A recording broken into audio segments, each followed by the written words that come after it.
তাদের মধ্যে কি একটু থাকে নাকি এরকম ব্যাপার কাটাছেড়া করতে করতে? না, পুরো একেবারেই থাকে না। খুব আমি তো পেন, আমাকে এখানে হিন্দিতে বলা হতো, আমি প্রথম যখন চা বাগানে কাজ করতে যাই গুড্রিকে বলা ছিল বেহুশিকা ডক্টর। তো পেন রিলিফ আমাদের মেন থিং।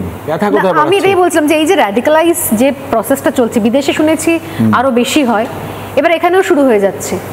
মানে শিক্ষিত ডাক্তারদেরকে মগজ ধোলাই করে অন্য পথে, দেশবিরোধী পথে নিয়ে আসা, যেটা নিয়ে আমরা বারবার আলোচনা করছি। আপনি পেশায় থেকে আমাকে বলুন, হয় বিদেশে কতটা কি দেখেছেন, বা এখানে এসে আদৌ কি সম্ভব কোনো শিক্ষিত মাথা একটা মেধাবী প্রটোকলটা, হ্যাঁ, মানে এটা কি করে ট্রিটমেন্ট করা হবে বিদেশে? এটা ভালো কথা, এটা ট্রিটমেন্ট হবে কি? এটা ট্রিটমেন্টের পরে আসছি আমার দেশে। আগে যেটা একটা এখন ধরে নেওয়া যাক, এখনো আমার মনে হয় ইংল্যান্ডের মেডিকেল স্ট্যান্ডার্ড যেটা রয়্যাল কলেজেস, ওটা gold standard across the world.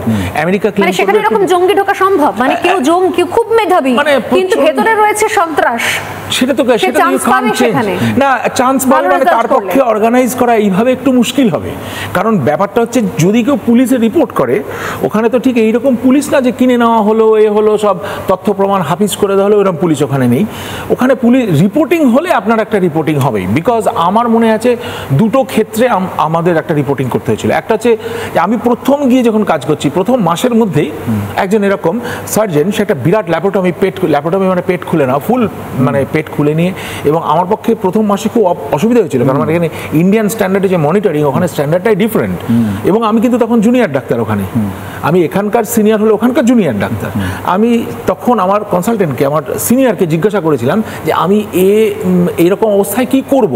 পেশেন্টটা was not a problem the doctor. সে পুরো একদম চাপা দিয়ে বললো, I am sorry, I have to leave for নামাজ নাও।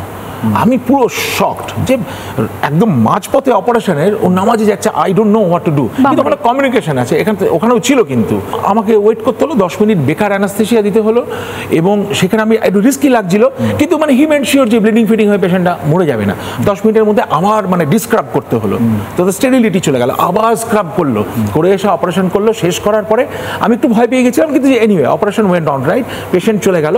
আমি কিন্তু রাত্রিবেলা ফিরে গিয়েই আমার যে সিনিয়র তাকে ফোন করেছিলাম যে how do I act under such circumstances. উনি আমায় বলেছিলেন, দেখো এটা ফিঙ্গার্স ক্রসড, খুব সেন্সিটিভ জায়গা, তুমি শুধু ডকুমেন্ট করে ছেড়ে দাও।